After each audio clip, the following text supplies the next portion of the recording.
Hi. Well. Once again. Well. Welcome back. Welcome back to All of This Is Temporary. Brought to you by Salt. And baths and rims. Salted rims and salted baths. What Cheers. is a salt rim, you ask? It's right here. Cheers to us. Spicy salt rim. Cheers. This is where you hold the glass right over the computer that's responsible for the whole podcast.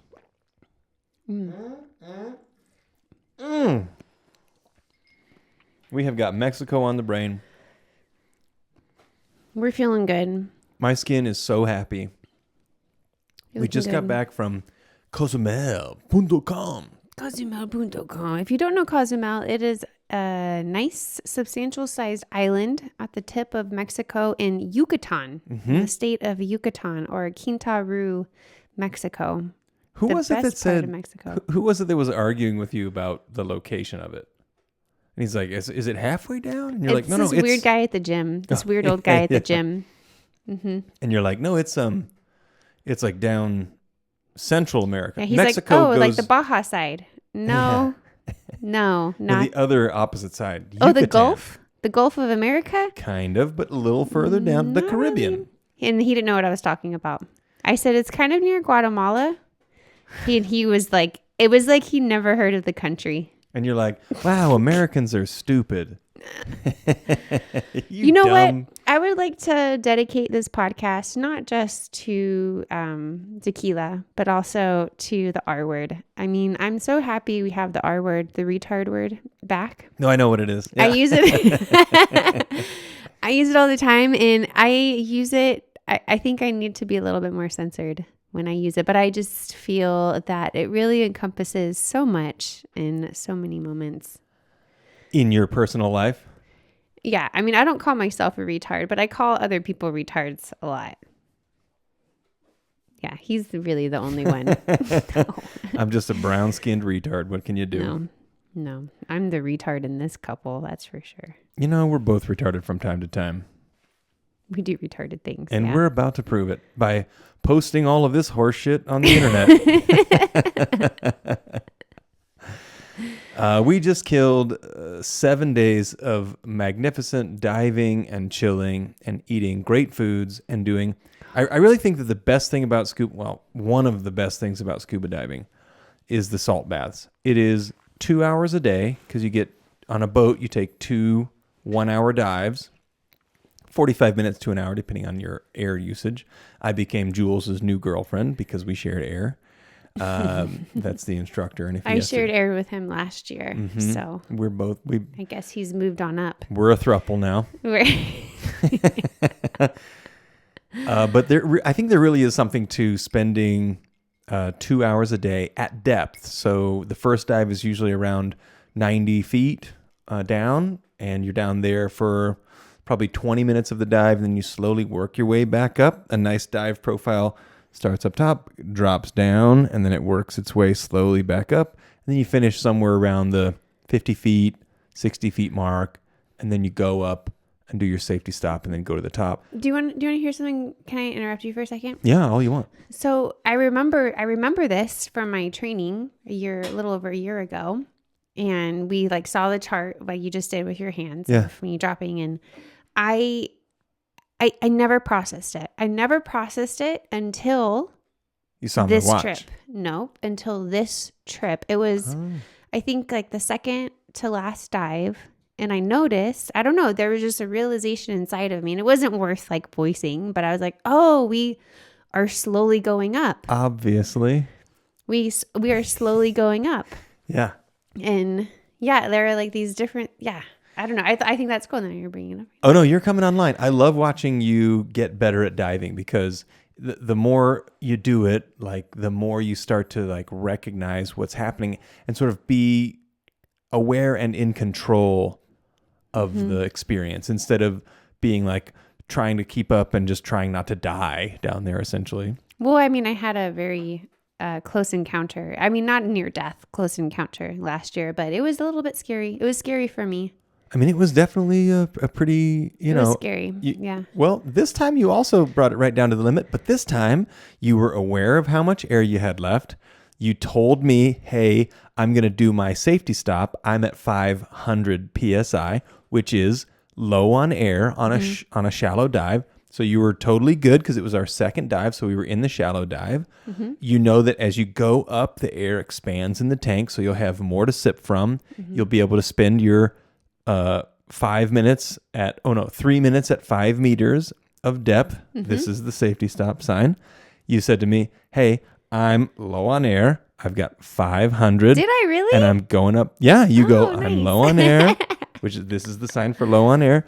I got 500 left and I'm going to do my 3 minutes. And I go, okay, great. And then you go, aren't you going up? And I go, no, I've got 1,000 left. So I think this is when I decided to go no wetsuit. Yes. The first time I went no the final wetsuit. dive. That was the final dive. Yeah. And so I was using more oxygen to keep myself warm. And you're adjusting, I think we talked about this in person, but over the course of my diving experience, I think I'm up to like 130, 140 dives now. That makes sense because you've always had 100 more than me. So So I'm getting to the point where like at the beginning you get cold, my hands go numb and everything, but then like over time your body learns, your blood vessels recognize what's going on. They travel in very quickly to keep you warm. And if I don't know, I think that your body adjusts to it and does its work to keep you more normalized to the situation. But getting back to the salt baths, my skin is so happy when we go down there for a full week and I get a week of diving and you get intermittent sun for and it's not a ton of sun because there's a big canopy over the boat, but you have a couple of hours of sun. But the salt under pressure, because you're going down 100 feet and then you're going down 60 feet and you're staying there for an hour. And that pressure, it's like my skin was like shiny. It just gets shiny after a couple of days and is so happy to be out of the American water system. Yeah. This absolutely. water we reuse and treat with chlorine and other stuff. No in Mexico. Not in Mexico. You can't drink it, but you can shower in that shit. It's real good. But wow. I mean, what an experience. And it's so relaxing too. I mean, that, like you said, it's the nitrogen. It really does mellow you out. So when you go on a dive, you typically go on 2 dives and there's a surface interval. So you wait for about an hour on the boat before you do the second dive. And during that hour, you are just it's like you just smoked a joint. Yeah. You're just actually chilled out. Nobody's really talking that much. Like everyone's really excited right after the dive about what we saw. But after that, then we have snacks and then we're just chilling. And it's just very relaxing. The symptom is called nitrogen narcosis. And you'll notice it, you'll really experience it when you go 100 feet and further. The nitrogen embeds into your system. And the way that it works is when you go down, the gas compresses. So when the gas compresses and you breathe it, you're breathing compressed gas. So imagine, when you take 100 breaths really fast at surface, like a Pilates exercise, you get a kind of a drunk feeling. Well, it's like that, but without the head numbing. It's without the hyperventilation that's associated with doing like a breathing exercise on the surface. And then the dangerous part obviously is you can't come up too quickly. So you have to come up slowly and work your way up so that the gases don't expand and express themselves in what will happen is what will happen is what happened to me last year.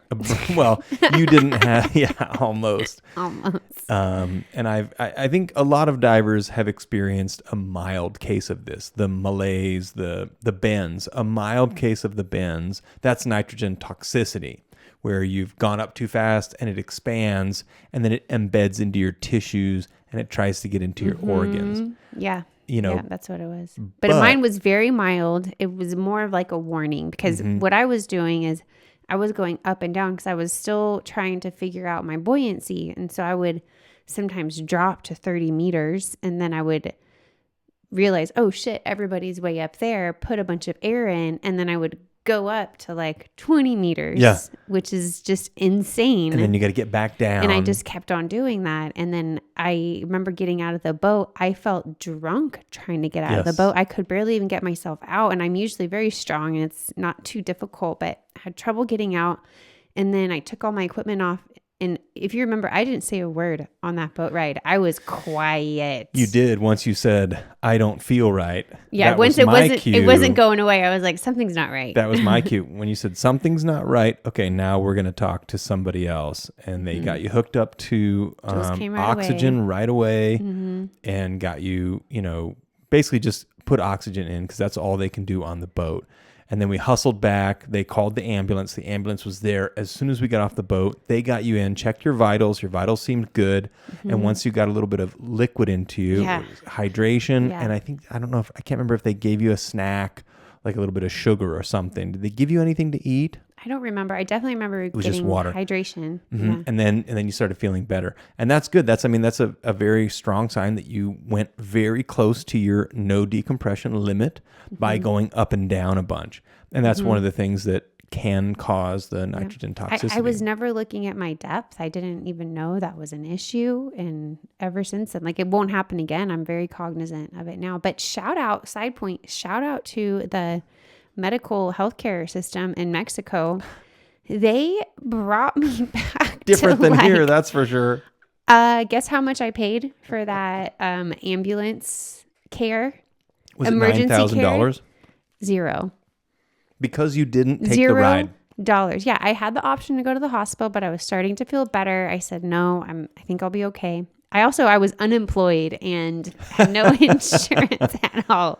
Well, it wouldn't have helped you in Mexico anyway, but no. Honestly, the price would have been like $200 if you would have taken the ride. I had my appendix taken out in Peru back in like 2009. And that was against her will. And then you woke up and were like, is this still the hostel? Where are we? I mean, they would never show me the appendix afterwards. So to this day, I'm just still like, do I have it or do I not? I have a very tiny scar. No, but it is very cool. And it was really, really fun to see you kind of for the first time owning your dives. So where it's like, I can see that the light is on. I think that it really helped the controlled descent to where you get to your neutral buoyancy, where you're hovering. So where you slowly go down and then you just barely insert a little bit of air right at the bottom. And then that's your baseline. So setting that baseline on the initial descent, that makes the dive way easier.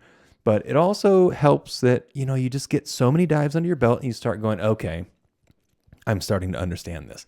And so right now, I think what we're doing is probably boring the pants off of everybody. Oh, but I'm so engaged. But here's what we're going to do. And this is our podcast. You got that? It's our podcast. And what we're going to do right now. All right, all two of you. Is we are going to bring up the cool videos. So I spent today trimming down the videos to acceptable sizes. And we really want to show off some of these cool fucking things that we saw. These are all 30 seconds or less. And we're going to go ahead and start with, well, I suppose we are going to start with the first one that comes up on the window. And that's the one that I saw first, okay? Oh, this is on the last day? Well, it rearranged it, I think, based on order. Well, it doesn't matter. It doesn't matter. Yeah, it doesn't really matter. We're just going to show everything that we saw. So we saw this. We were just descending, and Ray and I were one of the first ones to start descending in the water. And he sees the ray first. Ray sees the ray, like this usual. This is a spotted eagle ray. And everyone, like, these are freaking incredible. Yeah, creatures. These are the ones. Let me just actually pull up the, let me make sure I've got the sound on the right thing first. Oh, you can't see my shorts. See, we got to put it through the 8i8. Okay. So it's only supposed to show this window, but whatever. Okay. So, well, just kidding. We're going to do something else instead. It fucking takes over and does whatever it wants. Okay. This one is called Splendid Toadfish. This was a Melodee find and she showed it to me. Don't mind the bubble noises. Here we go. This is a Splendid Toadfish. Oh, look at that little guy in there. Cute. Look at that guy in there. This is the toadfish sign. Splendid toadfish. These are fun to find. You'll find them at the bottom, and they're usually in sand. So it was kind of impressive that you found this guy. chilling in the coral. That's a rare hillbilly there. I'm always looking for those guys. Yeah. They're always in like really tight little cave crevices, but like he said, like usually right by the sand. Yeah. All right, we're gonna do. It's also hard to see the toadfish because in Mexico it's a current, and so you're going down the current, and the caves are usually facing like the way towards the current, so you always have to like look back in order to see what's underneath it, just to catch them. And you'll see them because they burrow in, so they like leave a little sandy hillock on the other side. All right, so this one is the seahorse. All right, we found a seahorse very early on one of the dives. Well, we saw him twice. We kind of knew where he was. This was the first time we saw him. There we go. Look at that guy. He's right up at the top. Yeah, can you see him? Top up here. Yeah, that's the... It's like you can't even see it unless you know where to look. And this was kind of fun because Ari was on the other side shining a light this way. So I was like, oh, instead of getting around and looking at him from the other side, I figured I'd just leave this. Oh, look at him. And I apologize. He doesn't even look alive. They're just so peaceful. There's our little group. Yep. When you hear that noise, you look for Ari because that guy finds the fish. So that's a big seahorse, by the way. That's probably 6.5, 7 inches. Yeah. And that's a big boy right there. He was big. And what was really interesting about seahorses, Look at that they guy. can camouflage and change colors to match the coral that they're on. And this one was yellow, although he was on purple coral. And we saw him, we went to the same dive spot twice in the beginning of the trip and then towards the end of the trip. And both times we saw the seahorse on the same coral. Yeah, and they hang out. They'll hang out in the same spot. But he does kind of camouflage with the other coral around, like the orange stuff. I don't know why it's showing all the QuickTime stuff. Oh my gosh. Because I told it to, I probably. Okay, so moving up next, we've got the pipefish. So if you look right here where the cursor is in the upper middle left corner, these things are so hard to spot. And what you'll find is professional divers, they love finding the little tiny things. The little tiny things are where it is at. So watch as you come in. You see, he's right here. He's there. Same family as the swordfish. As the seahorse. Seahorse. Yeah, same family as the seahorse. And very cool little guy. That's my first time seeing them. And I left this part in just so you can see kind of a piece of the coral. It is just so cool. It's so cool. And so like over to the right, over here, you'll want to be looking under stuff like this. It makes me want to cry just looking at it. Like, because when I'm underwater, I do just want to cry also. It really touches you. Yeah. Yeah. I mean, I touch you too, but, you know. But you don't make me cry. We don't talk about that. I mean, I do too. Except sometimes. Actually, I do both. But not like out of joy. Okay, moving on, we have the scorpion fish. Okay, this is badass.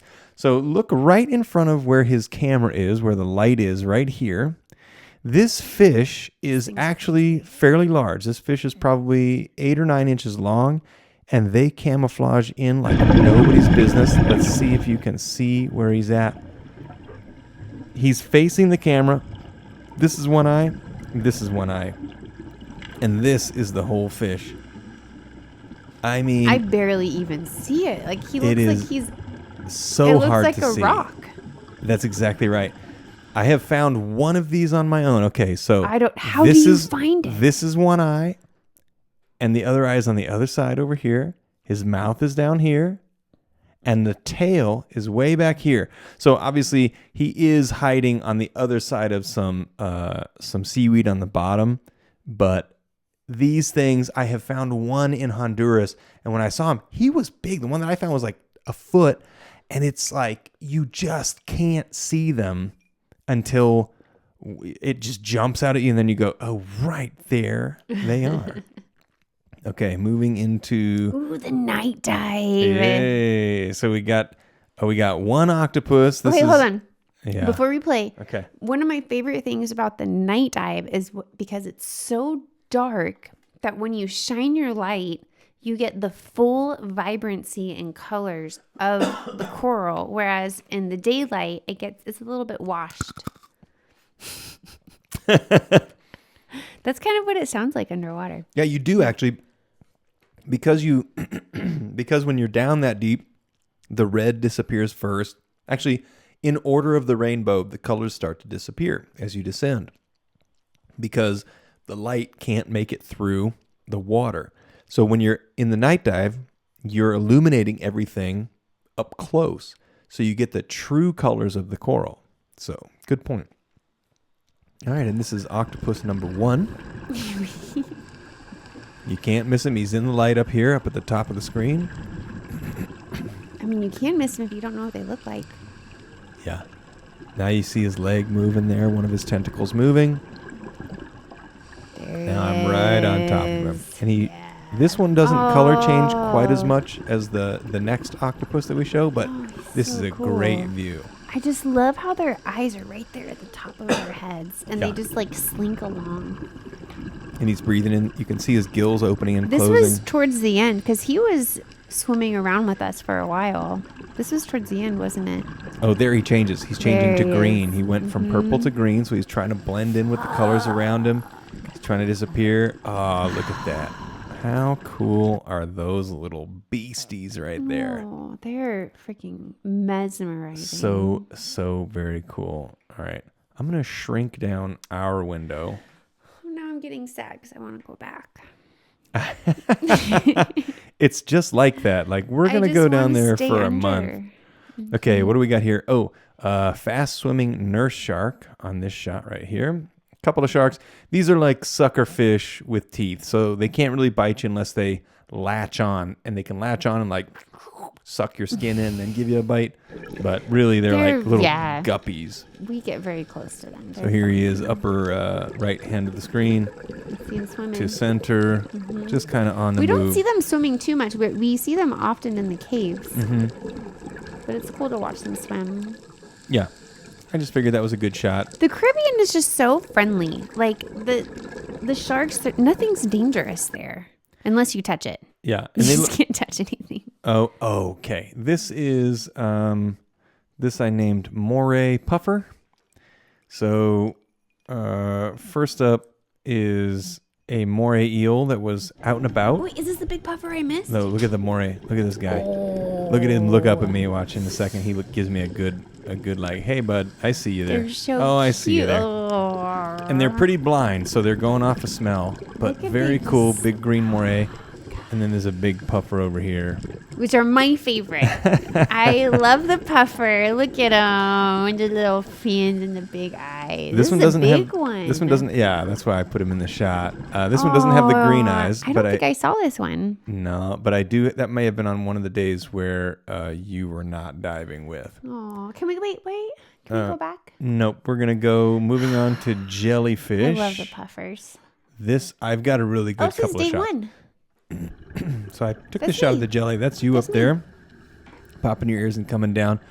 I just think there are so many different types of jellies. Look at the little vibrating strand in there. That's not a camera trick. That is vibrating, and that's why I took this shot. That's cool, baby. Yeah, he's just a little non-stinging. What are all those black dots? Parts of the jellyfish. I think those are all his testicles. So you heard it here first. He's got 4 of them. Well, they're small. All right. Well, let's get into the hawksbill close-up. We had so many turtle viewings. It was insane. The last dive, we had 5 turtles on the same dive. So I got a bunch of shots. So I picked through to grab up the what I think were the best ones. He's an older guy. Look at this big guy. Look at him. He just comes right at me. Such a good shot. I think that's me in the back. It is you. Yeah, behind. Look at him. Oh. I'm always like looking around too to see what hard. I didn't see if I picked something up. Look at that head. My goodness. Yeah, he's a big boy. What's he called again? This one is a hawksbill. You see he's got like the pointy. Such cool looking colors. Pretty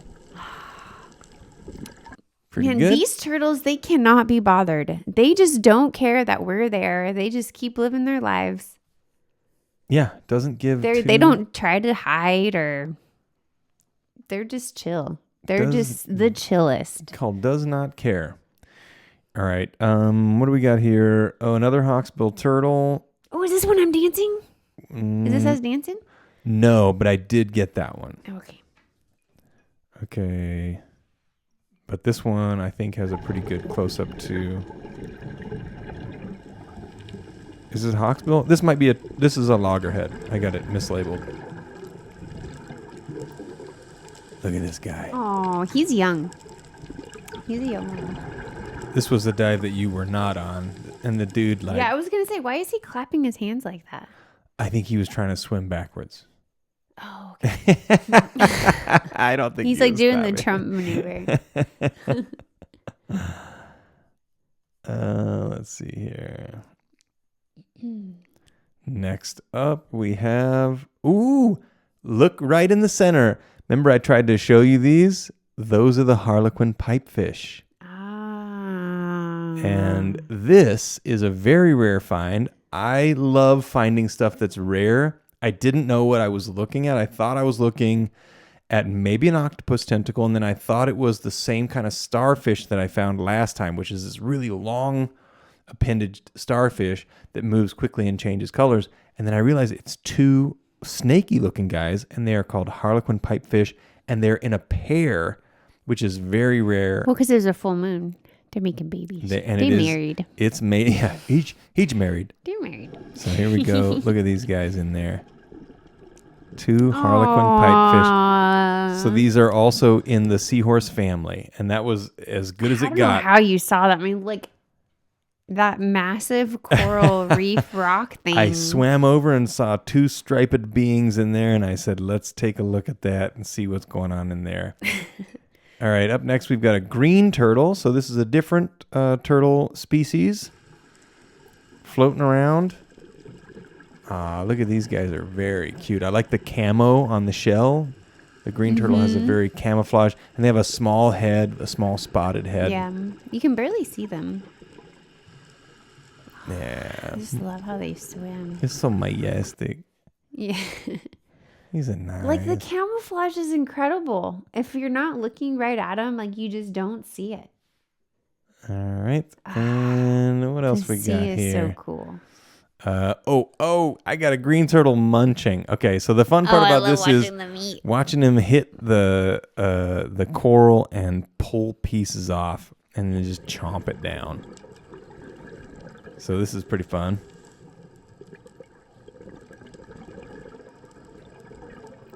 If anybody's just listening, go fuck yourself. You need to be watching this episode. You should be going scuba diving. Look at him. It's just so cool. All right. Okay. How many do we have in one episode? Green spinning turtle. So this one, so this is the fun part about this one is it actually gives you a little insight into what it's like to go diving. So I was diving. I had to do a maneuver. One of my favorite things is you're upside down. You're standing on your head. You're holding on with one finger onto like a tiny little rock so the current doesn't take you away. But you're constantly like doing maneuvers to try to get a better view at whatever the thing is you're looking at. So this was kind of fun. So I came up on him, and then I realized I was going to drift past him. So I did a maneuver here. This is... give it a second. Oh, I better turn upside down. Oh, I want to keep him in the shot. That's a cool looking turtle. His head is different than his neck. Yeah. So cool. Wow, that's a cool looking one. Look at that tiny little head. So, and we're not allowed to touch the coral, but these fuckers are clumsy with it. I'll tell you we what. don't want to anyways. They are not pleasant. I accidentally touched coral, and I didn't even tell you, but my hands were hurting the whole dive. Oh yeah, fire coral. Yeah, you don't want to touch the coral. No, the fire coral will mess you up pretty good. All right, let's get into the next one. Ooh, guess what time the it more is eels, it? they're so cool. This guy was out and about, and look at that. I followed this one. I really liked that you could see him. I think this is the one where he like goes into his home. I'm losing my mind just watching these videos, Watch. was like there in person. Watch. So what they'll do is they'll pop into a cave, and usually you'll find these guys in a cave. So I just wanted to show, like, this is where you go. You get down low, and you look in, and you can just see his tail disappearing. So you just always get down and look behind a coral formation inside of a cave and see what's going on. Chew Tom. Green Maury going home. And now we are the green-eyed puffer. Before I even push play. Did I see this one? Look at his eyes. Yeah, this was on an early dive. This is one of my favorite things. It's just a standard puffer fish, but I think they get some sand in their eyes, and the reflection off of the blue water, the Caribbean blue water, is just outstanding. But their eyes look so... These puffer fish they look iridescent. So incredible. It looks like some type of a glass. It just looks iridescent. So watch this. Look at his eyes. Look at that. Oh my God. Fuck. It really does. That is the color of the Caribbean. If you wonder the color of the Caribbean, it's the... Go find out for yourself. Yeah. All right. Ooh, and here we have a rare flying Gunard. Now, these are up in the... That's not to be confused with... Flying retard? Yeah. So these are a family of flying fish, but they don't actually take flight, but they do have big old webbed fins that can expand out and accelerate their speed underwater. And these two were married because it is mating season down there.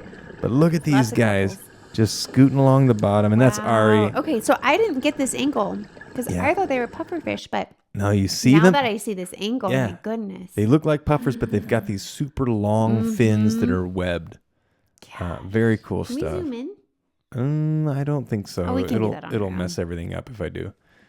Okay, next we've got look at these guys. Oh, was this a lobster nest or a different one? This was the lobster nest, but I didn't take any shots of the nest. I only took this shot because this is a lobster, and you'll see right here is a spotted eel, and they are snuggled up, and the eel look at this, guys. He's just chilling. If you can't see, the eel's on the upper right corner, and they're just hanging out.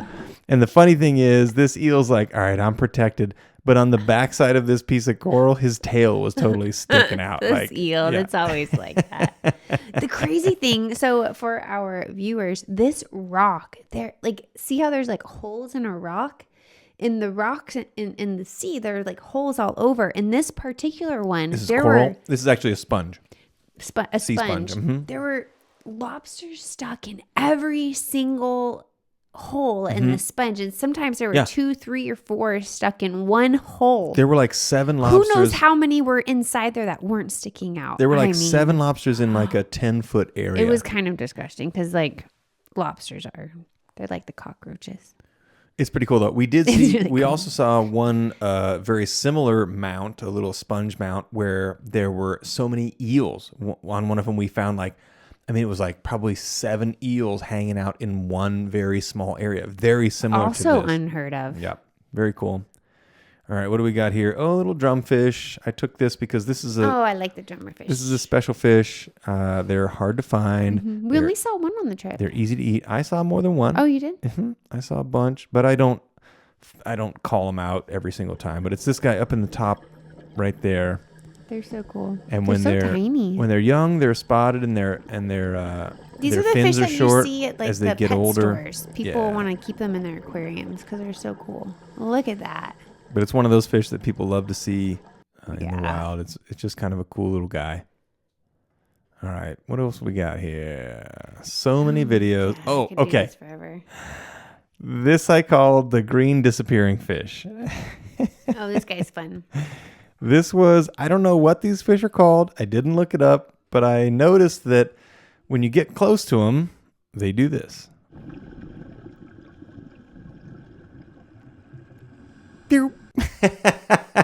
Oh, wait, air it out. Air it out.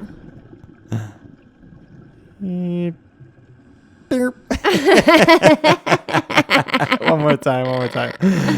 And they're all over, so it's not like a special fish, but it is really funny that they just fucking disappear into the sand. They're like, fuck this, I'm out. Yeah. When I showed that to catch. you, it was very cute. Yeah. Yeah. Okay, what do we got? Oh, Dances with Turtles, we call this one. This one is a Melodee special. This one caused her to cry, and her mascara, she forgot she was working that day, and she forgot to wash her mascara on. When she got back up to the surface, she had mascara running after she took her mask off. Watch this. This is such a great little bit of video. This is really one of the most special moments of my life. It's a big turtle. This is a big turtle. It's probably 70 years old. And there's my baby with the pink goggles on the right.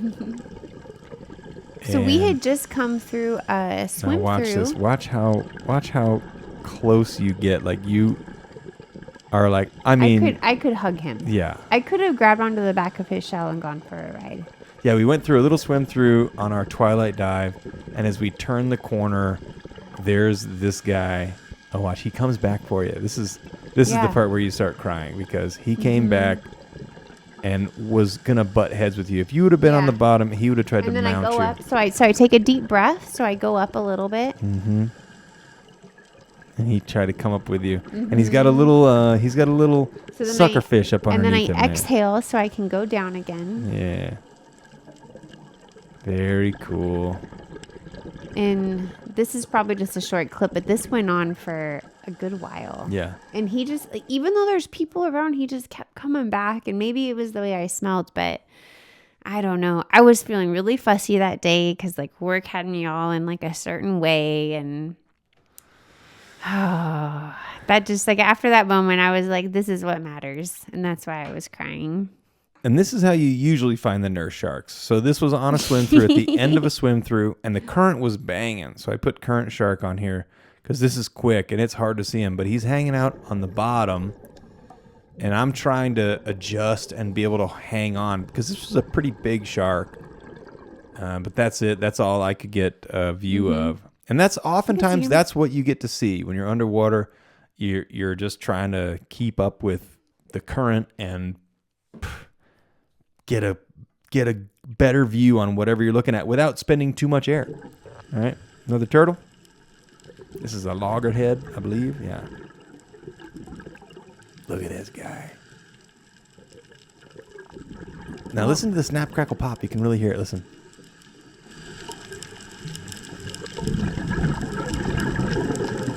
That's all of the different fish eating the coral, pecking at the coral, chipping away at it.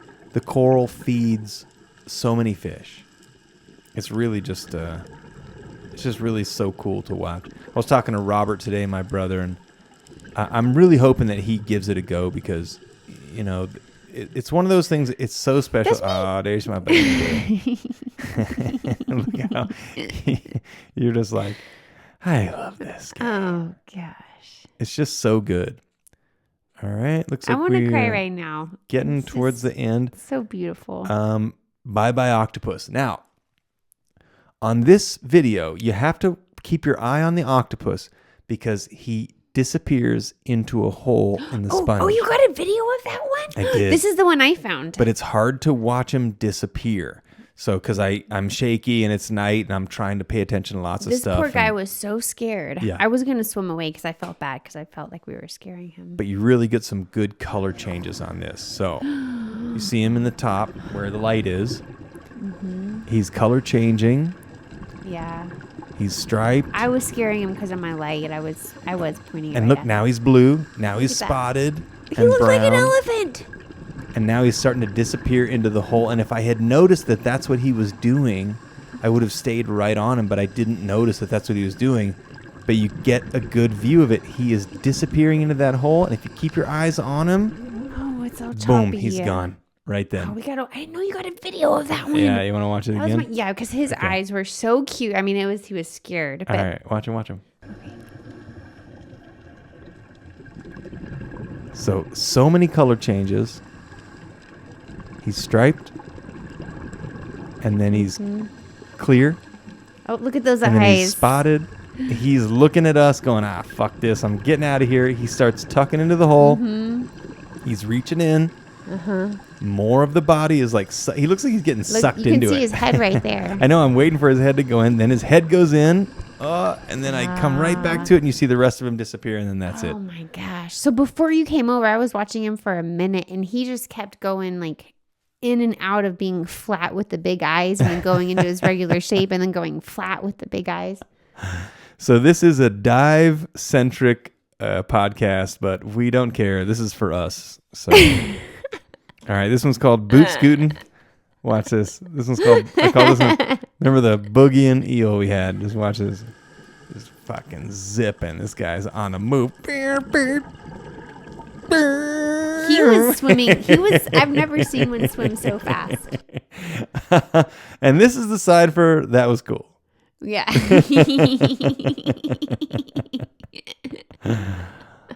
Okay, what else we got here? Oh my gosh. Oh, all puffed up.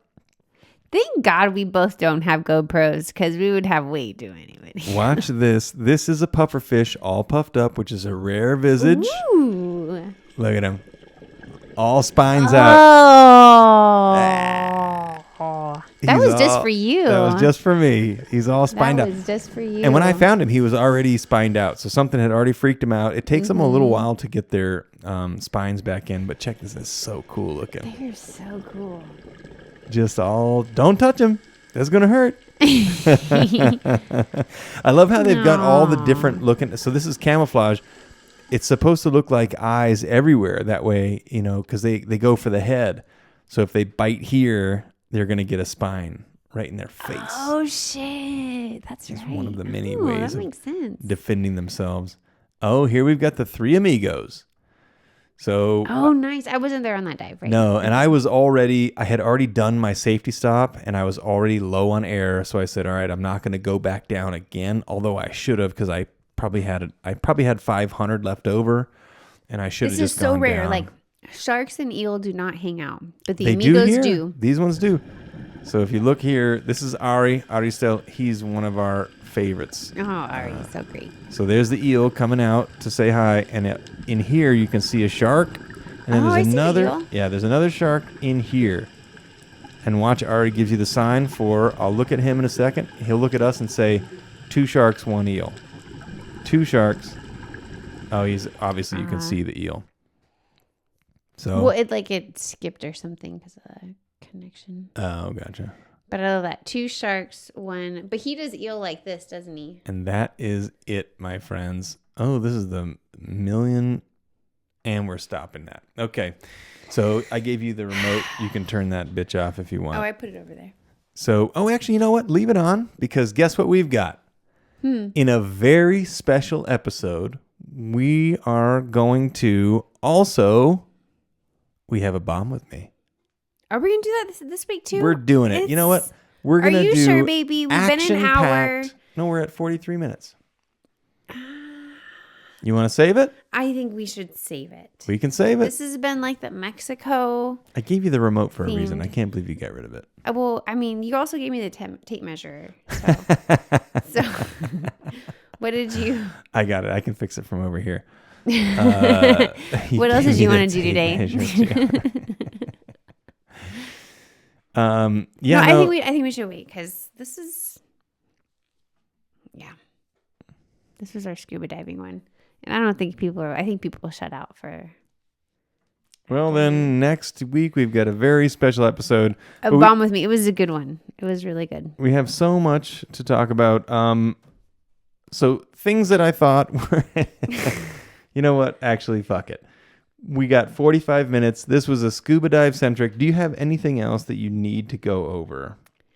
No, not really. I mean, I could. Okay, then let's stay on the scuba. I want to talk about grumpy Germans. We got some grumpy Germans.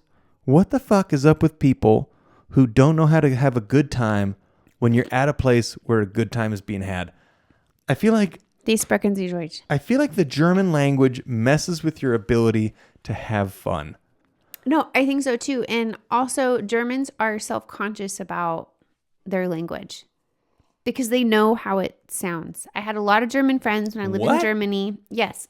when I lived in Germany, when I lived in Bali, and never been in Germany. Ladies and gentlemen, this is your pilot speaking. That was our pilot, and that's a callback from Cozumel. Well, from the first time we recorded, we didn't do that on the second time we recorded. The fucking pilot on the way back from Cozumel totally sounded drunk, and I'm sure he was. Everybody was drunk on that flight. He was like, "Sup, ladies and gentlemen, thank you for joining American Airlines. We're gonna fly into Phoenix tonight. So everything's gonna be warm over there, but not too warm. We should be in there in a little while. And we're just like." And just so you know, like every time the pilot came on, Ray also came on with his own rendition.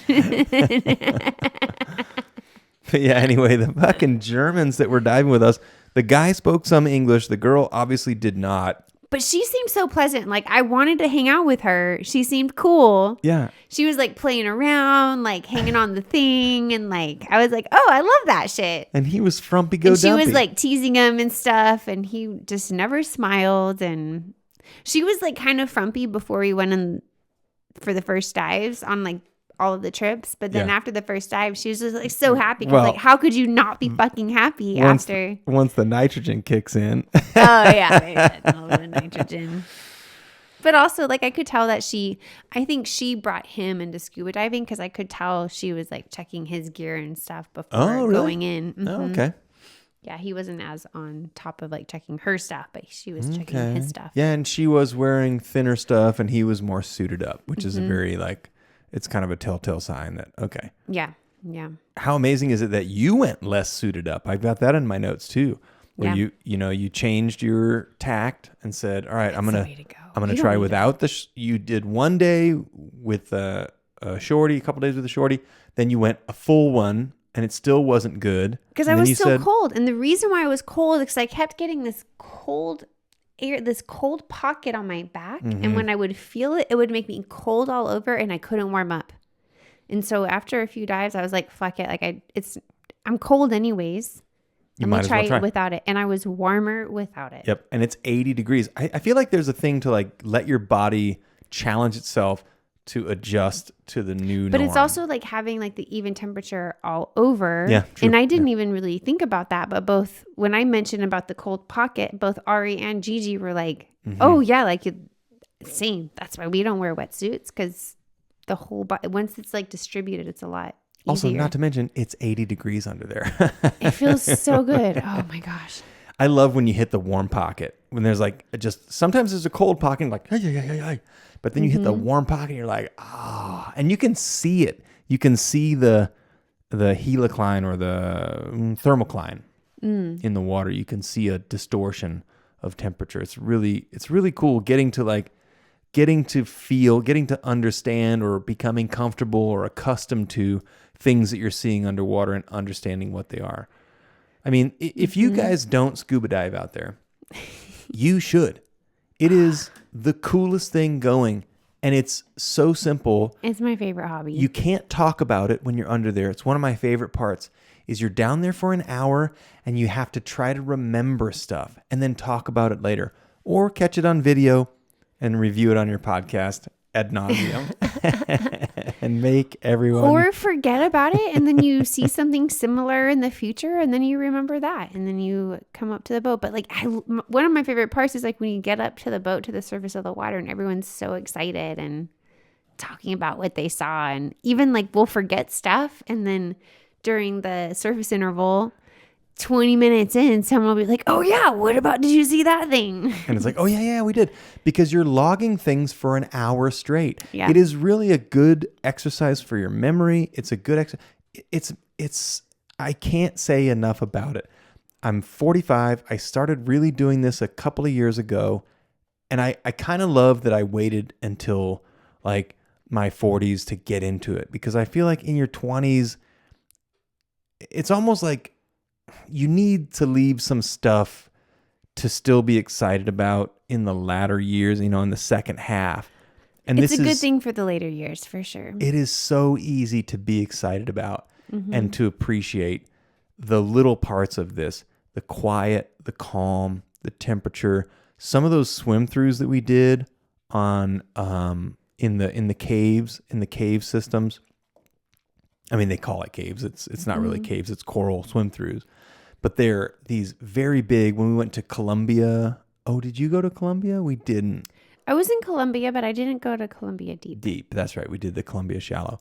But I mean, these are monstrous formations of coral and sponge growths that feed the ocean and are so full of colors and anemone and urchins and fish. And I have in my notes to bring up the bugs, the sea worms at the end of the night. Yeah, I noticed we didn't get any videos of that. I did not know. Oh my gosh. What's a comparable thing on land? Like it's a swarm of mosquitoes. A swarm of gnats. Mosquitoes and I've gnats. walked through like a swarm of gnats before, and it's like that, but nonstop. But these ones are trying to swim into your orifices. Some of them are like worms that are like 2 or 3 inches long, and they're like hairy. And you're like, if that swims in my pee hole, I'm sure this is when I die. So at the end of a dive, you have to do a 3-minute safety stop to let everything equalize. And so you stop 5 meters below the surface for 3 minutes. To let the nitrogen dissipate. To let the nitrogen from your dissipate. bloodstream. From your bloodstream. That's what I said. Yeah. And so, or to let everything equalize. Yeah. It's kind of the same, but same mostly thing, it's just the to nitrogen. Get back to base level. So, but yeah, so you have to wait there, and these gnats they come out at nighttime, and they love light like Worms. moths They're do. worms. They look like bugs. They're worms. They're worms that swim around, thousands and millions and millions and millions of worms. Not even kidding. Billions of worms all around. And so you're waiting for 3 minutes. 3 minutes and you're swarmed by them. And they're all around you because you have your light, because it's pitch black. And every night, like I'm closing my eyes and I'm breathing and I'm trying to stay calm, but then it like takes over me, and then I like start to shake really hard, and then I'm like, okay, and then I like try to breathe, and I look at you and you're like, calm down, and I calm down for a minute, and then I freak out again because they're all over. And then when we get out of the boat, we get home, and Ray is continuously picking off these worms off of his body. This And sounds your body, awful. And my body too. Yeah, you had one on your boob. Remember, I was like, oh, look, got you one. Oh no, I blocked that out. I totally blacked that out of my memory, but night dives are great. You have to do them. I mean, that's where you're going to see, you actually see the most octopus. life. It's worth seeing the octopus. It's like, and those jacks, they learned how to fish with our light. So they started following us around. What else did we see? What else did we see sleeping? Oh, the sleeping fish and turtles. You see turtles and parrotfish sleeping in the coral. I'm so excited. They're just like, they sleep. So they don't have eyelids, but they fucking sleep. That's for sure. They sleep with their eyes open, but they're just totally still. And not like moving. The turtles are just. All right, what else we got here? That's it. Goodness. Night dive, no wetsuit, grumpy Germans, scuba trip. And then did you notice when we saw the grumpy Germans, so the last day we went diving, Ray really tried to really was very outgoing, like, hey, well, guys. only because we saw them at Cancun is where we ran I'm into talking them. about before that when we were diving, before we were getting on the boat. Oh, last day, yeah. And you're like, hey, guys, like, you ready? And so he was really trying to engage them. And I was trying to be nice, yeah. And only the guy was responding, but, very basic. But yeah, he actually spoke pretty decent English, actually, because you weren't trying to, be slow or anything like that. You were just conversing normally. Yeah, but I just kind of said, are you guys ready to go diving? And then he was like, yes. Yeah. But then you're like, are you from Germany, or this is your last day, and blah, blah. And then he told us about the rest of his trip. And then I wanted to talk about, because he was going to a place that I've been before with Elise and Bacalar, I think that's what it's called. And it's a beautiful place, but he just wasn't wanting to talk about it. They didn't want to talk, and they just wandered away. And then we ran into them again after we took the ferry on our way out. We took the ferry because we were leaving the same day from Cozumel. And we're walking. We went and had some beers before the flight. And we're walking back to the bus to go to the flight after the beers. And we see them. And I'm like, hey. And I just say hey and wave. And she was excited. Yeah, she was she like, goes, hey! oh, hey! And he was like, well. Yeah. He's like, we can't smile. We're German. We don't talk to the strangers. But she was cool. Yeah, she was cool. And so, also, it made me think of my German friends and Maria. I will be reaching out to you soon. And it made me think, like, congratulations on your control of the seasickness. You did pretty good. Doing the ferry to the bus to the plane is way better than a 7-hour layover with 2 4-hour flights going through Texas. Instead, we had 2 1-hour rides. Actually, the ferry was 35 minutes. It was fast. And then the bus is like an hour and a half. So it was a solid hour and a half. The ferry there was a full hour. But the ferry back was... was it? Because the ferry back was definitely faster. It was 45 minutes, but yeah.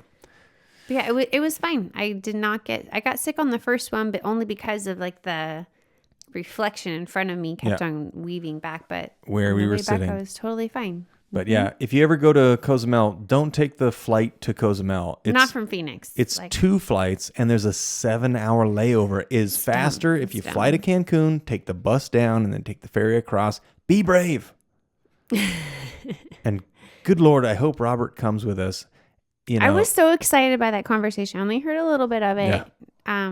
But it sounds like he's going to get his passport and he got time off from work. And yeah, I want to get him a good birthday present. Ooh. This year. A turtle? A stuffed turtle? Do you I like wanted pink, to get you Robert? something nice.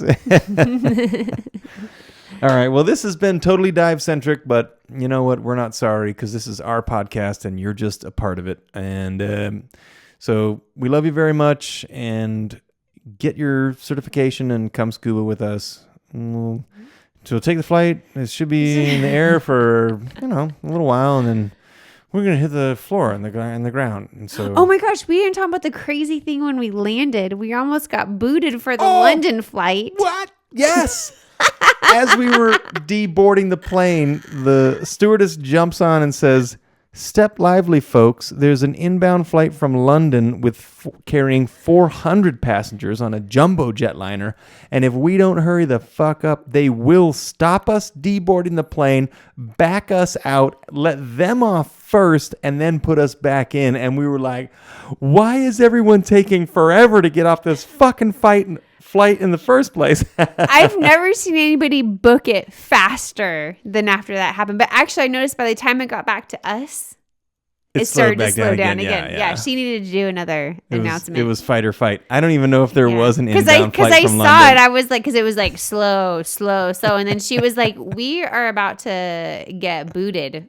And then we're going to have to pause this for 400 people to get off. And everyone was like, phew. Bet you $5 there was no plane. That's what I thought. But then I asked the guy, I was like, that's not real. And he was like, actually, it is. You can see it right there. Yeah. Anyway, well, this has been fun. Not nearly as fun as scuba diving, but yeah, this join is what us happened. next week. We have a bomb with me where I got almost 6 minutes of bomb with me time. It was good. It was actually pretty good. You know what's funny is listening to it. So I watched it on the TV and then I listened to it in the headphones. In the headphones, the laughter is different. On the TV, it sounds great. So we're going to do it in the headphones but we have a Bomb With Me episode coming up where I do some stand-up and I actually do fairly well, and I'm happy with it. Not like the last one, which was bad. Oh, we're happy with all of them. The next one's good. We promise. Well, it's called Bomb With Me, so if you bomb, then we're happy. So, teaser, join us next time for a special Bomb With Me. And don't forget, all of this is temporary. So until next time, bye. Bye.